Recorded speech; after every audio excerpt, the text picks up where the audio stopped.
अस्सलाम वालेकुम स्टूडेंट्स। अभी हम पढ़ेंगे सोशलाइजेशन प्रोसेस। सोशलाइजेशन प्रोसेस से क्या मुराद है कि जो एक इंडिविजुअल है वो किस तरह से लर्न करता है अपने कल्चर को, किस तरह से वो लर्न करता है सोसाइटी के नॉर्म्स को, किस तरह से वो लर्न करता है अपने सर्टन बिहेवियर्स को, और फिर उन सर्टन बिहेवियर्स की वजह से उसकी एक पर्सनैलिटी डेवलप होती है। अच्छा, जब भी बात करते हैं सोशलाइजेशन प्रोसेस की, तो इसका जो मेन एलिमेंट है जिससे हम सोशलाइजेशन सीखते हैं दैट इज़ इंटरेक्शन। जब इंसान किसी दूसरे इंसान के साथ इंटरेक्ट करता है, जब एक इंसान किसी दूसरे ग्रुप के साथ इंटरेक्ट करता है, तो फिर वो लर्न करता है, सोशलाइज करता है, और वो इस प्रोसेस को अपने अंदर ऑब्ज़र्व करता है। अब ये जो सोशलाइजेशन प्रोसेस है, ये लाइफ लॉन्ग प्रोसेस है। इससे क्या मुराद है कि इंसान अपनी ज़िंदगी के हर स्टेज पे सीखता रहता है, लर्न करता रहता है। और ये जो सोशलाइजेशन का प्रोसेस है, इसी की वजह से हम क्या करते हैं कि हमारा जो कल्चर है वो आगे ट्रांसमिट होता है from one generation to another generation. देखिए, जब बच्चा पैदा होता है तो सबसे पहले जो उसके मेंटोर्स होते हैं वो उसके पेरेंट्स होते हैं। उसके पेरेंट्स जो हैं उसको बेसिक एथिक्स सिखाते हैं, बेसिक मॉरल्स सिखाते हैं, डिसिप्लिन सिखाते हैं। इसी तरह से जैसे एक बच्चा बड़ा होता है तो फिर स्कूल में जाता है, उधर उसको दूसरे दोस्त मिलते हैं, टीचर्स मिलते हैं जो कि उसको लाइफ में गाइड करते हैं। सो इसी तरह से हमारा जो लर्निंग का प्रोसेस है लाइफ में वो चलता रहता है। और इसी वजह से आप देखते हैं कि कल्चर जो है एक जनरेशन से दूसरी जनरेशन में ट्रांसमिट होता है, क्योंकि जो इंसान होता है वो इंटरेक्ट करता है। इंटरेक्ट करने के बाद क्या है कि वो वैल्यूज़ को सीखता है, नाम्स को सीखता है, और सर्टेन बिहेवियर्स जो होते हैं उनको सीखते हैं, और फिर अपनी डेली लाइफ में उनको प्रैक्टिस करता है। एक इंसान जो है, देखें, ये हर इंसान की साइकोलॉजी में होता है कि वो अपनी सोसाइटी की नीड्स या नॉर्म्स के मुताबिक अपने बिहेवियर को सेट करता है, ठीक है। फॉर एग्ज़ाम्पल, जो कल्चर है वो इम्पोज नहीं किया जाता, बल्कि एक जो इंसान होता है उसकी इंटरनल मोटिवेशन होती है कि वो अपने कल्चर के मुताबिक, अपनी सोसाइटी के नॉर्म्स के मुताबिक एक्ट करे, और उसकी जो सोसाइटी है जिस तरह से वो डिफ़ाइन करती है आइडियल बिहेवियर्स को, इंसान एक जो है वो पूरी कोशिश करता है कि उसका भी बिहेवियर आइडियल हो अपनी सोसाइटी के मुताबिक। अच्छा, और ये जो सोशलाइजेशन प्रोसेस है यही हमें क्या करता है, इंसान को सोशलाइज एनिमल बनाता है, या कह लें कि सोशलाइज इंसान जो है वो कैसे करना सीखते हैं इस प्रोसेस के थ्रू। और इस प्रोसेस का जो मेन एलिमेंट है दैट इज़ इंटरेक्शन। अच्छा, ये जो सोशलाइजेशन का प्रोसेस है, इसी के थ्रू एक इंसान जो है वो सीखता है लाइफ में कि उससे कौन सा बिहेवियर एक्सपेक्ट करते हैं दूसरे लोग, ठीक है, और वो दूसरे लोगों से क्या बिहेवियर एक्सपेक्ट करता है। फॉर एग्ज़ाम्पल, जो बच्चे हैं उन्होंने सोशलाइजेशन के थ्रू ही ये चीज़ सीखते हैं कि उनके जो पेरेंट्स हैं उनका फ़र्ज़ है कि बच्चों की नीड्स को पूरा करना। इसी तरह से हम किसी भी सोसाइटी में जब मूव करते हैं तो हमें सोशलाइजेशन प्रोसेस की बेस पे ही ये पता चलता है कि लोग हमसे क्या एक्सपेक्ट कर रहे हैं और हम लोगों से क्या एक्सपेक्ट करते हैं। फॉर एग्ज़ाम्पल, अगर आप किसी शॉप पे जाते हो कोई चीज़ को बाय करने के लिए, तो आप ये एक्सपेक्ट करते हो कि शॉपकीपर अच्छे से बिहेव करेगा। ये आपने कैसे सीखा है? ये दिस इज़ थ्रू सोशलाइजेशन या इंटरेक्शन के थ्रू आपको ये चीज़ें पता चली हैं। सोशलाइजेशन जो है बेसिकली ये हमें सिखाता है कि हमारी जो नॉर्म्स हैं सोसाइटी के अंदर, जो नॉर्म्स हैं उनको सीखने का प्रोसेस है। देखिए, नॉर्म्स क्या होते हैं? जो स्टैंडर्ड बिहेवियर्स हैं। तो बेसिकली सोशलाइजेशन प्रोसेस क्या है कि आप अपनी सोसाइटी के मुताबिक जो सोसाइटी के स्टैंडर्ड्स हैं उनको सीख रहे हो, अपने रोल को सीख रहे हो कि आपने सोसाइटी के अंदर क्या रोल प्ले करना है, लोगों की आपसे क्या एक्सपेक्टेशंस है, या वो लोग जिनसे आप मिलते हो आप उनसे क्या एक्सपेक्ट करते हो। ये सारा कुछ सोशलाइजेशन प्रोसेस का हिस्सा होता है। आगे बात करते हैं हम थ्योरी ऑफ सोशल प्रोसेस की। थ्योरी ऑफ सोशल प्रोसेस जो है ये सेगमेंट फ्रॉइड ने दी थी, और सेगमेंट फ्रॉइड ने ये कहा था कि 3 पार्ट होते हैं एक इंसान की पर्सनालिटी के। एक होती है उसकी इड, एक होती है उसकी ईगो, और एक होती है सुपर ईगो।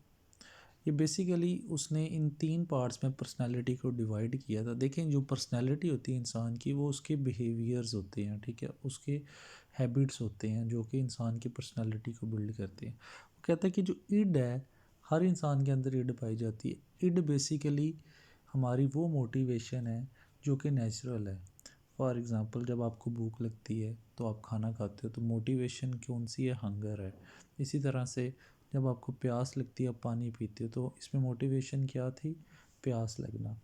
इसी तरह हर इंसान जो है वो प्लेयर सीकर होता है, वो चाहता है कि वो इंजॉय करे लाइफ को, हैप्पी रहे। सो ये हमारा किस चीज़ का पार्ट है? इड का पार्ट है।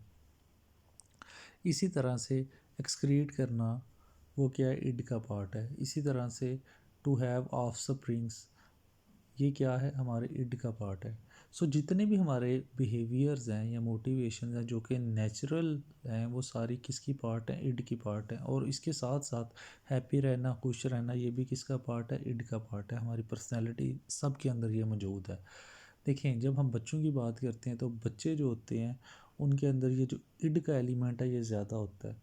क्या एक बच्चा कभी देखेगा कि मेरी इन्वायरमेंट कैसी है और उसके बाद वो ये देखे कि मुझे रोना है कि नहीं रोना, या खाना मांगना है कि खाना नहीं मांगना? वो इस चीज़ का बिल्कुल भी ख्याल नहीं करेगा। बल्कि जब उसको एक चीज़ की नीड महसूस होगी तो उसको हासिल करने के लिए जो वो बिहेवियर कर सकता है या एक्ट कर सकता है या एक्शन ले सकता है, वो उसको लेगा। अच्छा, अब ये तो हो गया हमारी पर्सनालिटी का पार्ट इड, जो कि मोटिवेटेड होता है बाय नेचुरल डिज़ायर्स या मोटिवेशंस, या जो इंस्टिंक्ट्स हैं उनसे ये क्या कह लें कि मोटिवेटेड होता है। उसके बाद बात आ जाती है ईगो की और सुपर ईगो की। सुपर ईगो को पहले डिस्कस कर लेते हैं। सुपर ईगो बेसिकली ऐसे नाम्स हैं, ऐसे स्टैंडर्ड्स हैं जो कि सोसाइटी ने हम पे इम्प्लीमेंट किए हैं। लाइक एक इंसान है, वो अपनी किसी भी नीड को पूरा करना चाहता है अपनी इड को सेटिस्फाई करने के लिए, लेकिन सबसे पहले वो देखेगा कि क्या जो मैं अभी ये जो इन्वायरमेंट है जिसमें मैं मौजूद हूँ, या जो भी टाइम है या हालात हैं, क्या वो मुझे अलो करते हैं कि मैं अपनी नीड को पूरा कर सकूँ। फॉर एग्ज़ाम्पल, अगर आप मीटिंग में बैठे हो और आपको काफ़ी ज़्यादा भूख लग गई है, तो क्या आप फ़ौरन मीटिंग के अंदर, एक फॉर्मल मीटिंग के अंदर खाना स्टार्ट कर दोगे? तो ऐसा तो नहीं है, आप वेट करोगे कि जब ब्रेक होगी तब मैं खाना खाऊं। सो ये क्या था कि this is our super ego, जो कि हमें बता रही है कि सोसाइटी के कुछ स्टैंडर्ड्स हैं, हमने उसको फॉलो करना है, और उसके बाद हमने अपनी जो बेसिक नीड्स हैं या डिज़ायर्स हैं उनको पूरा करना है। सो जो सोसाइटी है जो कि हमें सिखाती है, स्टैंडर्ड्स बताती है चीज़ों के, वो इंसान की पर्सनैलिटी के अंदर क्या लेके आते हैं? सुपर ईगो को लेके आते हैं। और सुपर ईगो किस चीज़ से मोटिवेटेड है? सोसाइटी के स्टैंडर्ड्स से। ठीक है, जैसे सोसाइटी ने हमें सिखाया है, हम उसके मुताबिक अगर चलते हैं तो ये हमारी पर्सनैलिटी में किस चीज़ को बिल्ड कर रही है? सुपर ईगो को। उसके बाद आ जाता है ईगो। ईगो से क्या मुराद है कि हम ना तो अपनी इड की 100% बात मानते हैं और ना ही अपनी सुपर ईगो की, कि अपनी सोसाइटी की सारी बातें मानते हैं। हम क्या करते हैं कि एक दरमियाने रास्ते की तरफ जाते हैं जिसको ईगो कहते हैं। Just like a traffic light, traffic signal, जो कि कभी रेड होता है और जैसे ही ग्रीन होता है तो हम क्या करते हैं? सड़क से पास कर सकते हैं। वो रास्ता जो पहले हमारे लिए जिधर से गुज़रना मना था, जैसे ही लाइट ग्रीन होती है तो हम उस रास्ते से गुज़र सकते हैं। इसी तरह से जो हमारी ईगो होती है वो हमें ये बताती है कि हमने अपनी इड तो पूरा करनी है और अपनी सोसाइटी के जो स्टैंडर्ड्स हैं उनको भी फॉलो करना है, लेकिन इन सारी दोनों चीज़ों के अंदर बैलेंस पैदा करने के लिए हम अप्रोप्रिएट टाइम का वेट करेंगे, और जब अप्रोप्रिएट टाइम आएगा तब हम अपनी इड को भी सेटिस्फाई करेंगे। सो ये जो हमारे पर्सनालिटी का पार्ट है इसको ईगो कहते हैं। जैसे मैंने आपको एग्जांपल दी कि मीटिंग जो थी वो चल रही थी, अगर आपको भूख लग गई है तो आप उसी वक्त खाना नहीं स्टार्ट कर दोगे, बल्कि आप क्या करोगे? अप्रोप्रिएट टाइम का वेट करोगे। फॉर एग्ज़ाम्पल, जब ब्रेक होगी तब आप उसमें खाना खा के अपनी नीड को सेटिस्फाई कर लोगे। सो हमारी जो सोसाइटी के जो स्टैंडर्ड्स होते हैं वो हमारे अंदर सुपर ईगो को बिल्ड करते हैं कि हमने अपने रूल्स को बिल्कुल भी, तो अगर हम ना तोड़ें और बिल्कुल सोसाइटी के मुताबिक चलना चाहें, तो ये हमारी पर्सनैलिटी में किस चीज़ को बिल्ड कर रही है? सुपर ईगो को। अगर हम बिल्कुल भी सोसाइटी को ना देखें और अपने डिज़ायर्स या नीड को जस्ट पूरा करना चाहें, तो ये किसको देख रही है? हमारी इड को। लेकिन इड के साथ फिर जो ईगो है ये क्या करती है कि ये इड को भी देखती है और सुपर ईगो को भी देखती है, और एक बैलेंस क्रिएट करती है इंसान की पर्सनैलिटी में। और इंसान अपनी नीड्स को, अपने डिज़ायर्स को सेटिस्फाई करने के लिए अप्रोप्रिएट टाइम का वेट करता है, अपनी इड को भी सेटिस्फाई करता है और अपनी सोसाइटी के स्टैंडर्ड्स को भी फॉलो करता है। अच्छा, अब बात आ जाती है थर्ड हमारे पास stages of socialisation. Stages of socialisation जो है, इसमें जो जी.एच. मेड है, इसने ये बताया था कि इंसान की जो पर्सनालिटी की डेवलपमेंट है, इसको अगर हमने स्टडी करना है तो सबसे ज़रूरी है कि हम चाइल्ड डेवलपमेंट को देखें। चाइल्ड डेवलपमेंट से क्या मुराद है कि एक इंसान का जो बच्चा होता है, he is just like a slate. जब वो पैदा होता है तो उसके अंदर ब्रेन जो है इतनी या सलाहियत नहीं होती सीखने की, लेकिन आहिस्ता आहिस्ता क्या है कि थ्रू इंटरेक्शन या जैसे जैसे उसका ब्रेन डेवलप होता है, इंसान सीखना स्टार्ट कर देता है। सो जो थ्योरीज़ हैं लर्निंग की या सोशलाइजेशन की, उनको सबसे ज़्यादा अप्लाई किया जाता है बच्चों के ऊपर, क्योंकि बच्चे जो हैं they are just like a clean slate, और वो किस तरह से सीखते हैं, लर्न करते हैं, अगर हम उसका एनालिसिस कर लें तो फिर जो बाकी इंडिविजुअल्स हैं उनका एनालिसिस या ग्रोन अप का एनालिसिस करना भी ईजी होता है। तो जो जी.एच. मेड है, इसने कहा था कि जो फर्स्ट स्टेज होता है बच्चों की लर्निंग का, दैट इज़ इमिटेशन। इमिटेशन से क्या मुराद है कि बच्चे अपने इर्द गिर्द या अपने इन्वायरमेंट में जो चीज़ ऑब्ज़र्व करते हैं उसको कॉपी करने की कोशिश करते हैं। फॉर एग्ज़ाम्पल, अगर वो बच्चे घर में देखते हैं कि माँ जो है वो रोटी पका रही है, तो अक्सर बच्चे क्या करेंगे, माँ के साथ जाके रोटी पकाने की प्रैक्टिस करेंगे। या अगर देखते हैं कि माँ सफाई कर रही है तो सफाई करने की प्रैक्टिस करेंगे। ठीक है, इसी तरह से बच्चे क्या हैं कि अपने जो पेरेंट्स होते हैं या कोई भी चीज़ जिसको ऑब्ज़र्व करते हैं एनवायरनमेंट में, उसको कॉपी करने की कोशिश करते हैं। अगर आप बच्चों को टीवी लगा के दे दें और टीवी में वो देखते हैं कि कोई बंदा डांस कर रहा है, तो बच्चे क्या करेंगे, उसको कॉपी करने की कोशिश करेंगे। सो जो सबसे पहला स्टेज होता है बच्चों में लर्निंग का, दैट इज़ इमिटेशन, कि वो हर बिहेवियर को, दूसरी चीज़ को, पेरेंट्स को या दूसरे इंडिविजुअल्स को देख के उसको कॉपी करने की कोशिश करते हैं, और ये इनका पहला स्टेज है लर्निंग का। इमिटेशन के बाद सेकंड स्टेज आता है, that is play stage. Play stage में क्या होता है कि बच्चे थ्रू अ गेम अपने जो भी रोल अपने आप को असाइन करते हैं ड्यूरिंग प्लेइंग, उसको एक्चुअल समझते हैं। ठीक है, और एक्चुअल समझ के फिर वो उसको परफॉर्म करते हैं। फॉर एग्ज़ाम्पल, अगर घर में जो बच्चे हैं वो डॉक्टर डॉक्टर खेल रहे हैं, ठीक है, एक बच्चा डॉक्टर बना है, दूसरा नर्स बना है, एक पेशेंट बना है, एक डॉक्टर बना है, तो जो बच्चा डॉक्टर बना है वो अपने आप को एक्चुअल में डॉक्टर कंसिडर कर रहा है, और फिर वो अपने आप का अपने अपनी तरफ से प्रैक्टिस कर रहा है कि किस तरह से वो परफॉर्म करेगा जब वो ओरिजिनली डॉक्टर होगा। सो प्ले स्टेज में बच्चे क्या करते हैं कि अपने जो रोल होता है उसको किसी मीनिंग के थ्रू परफॉर्म कर रहे होते हैं और उसको रियलिटी तस्वुर करते हैं। इसको हम क्या कहते हैं, प्ले स्टेज कहते हैं। इसी तरह से अगर आप देखते हैं कि एक फीमेल बच्ची है, अगर वो डॉल से खेलती है और मदर का रोल उसमें परफॉर्म कर रही है और डॉल को वो अपना बच्चा समझ रही है, तो वो आप देखेंगे कभी उससे गुस्से से बात करती है, कभी बड़ी हैप्पी मूड में बात करती है। तो बेसिकली वो अपने आप को पेरेंट्स के रोल में देख रही है वो बच्ची, और एक्चुअल में वो चीज़ परफॉर्म कर रही है। इसी तरह से हम ये देखते हैं कि ये जो प्ले स्टेज है ये लर्निंग के लिए बड़ा इम्पोर्टेंट है, और बच्चे जो है इससे काफ़ी चीज़ें सीखते हैं, और बेसिकली बच्चे जो हैं अपने आप अपने तौर पे अपने फ्यूचर के हवाले से तैयारी कर रहे होते हैं during the play stage. Third stage आ जाता है गेम स्टेज। अच्छा, अब गेम स्टेज को समझने से पहले हमें एक चीज़ का कंसेप्ट क्लियर होना चाहिए कि पर्सनैलिटी के दो पार्ट होते हैं। मेड ने कहा था कि जो हमारी सेल्फ है वो दो चीज़ों से बनी है, एक आई एंड एक मी। आई क्या है? आई से मुराद है, आई से मतलब है कि जो एक इंसान का रिस्पांस है towards other individuals and towards society, वो किसको कहता है? आई। सेल्फ दो चीज़ों से बनी है, आई से और मी से।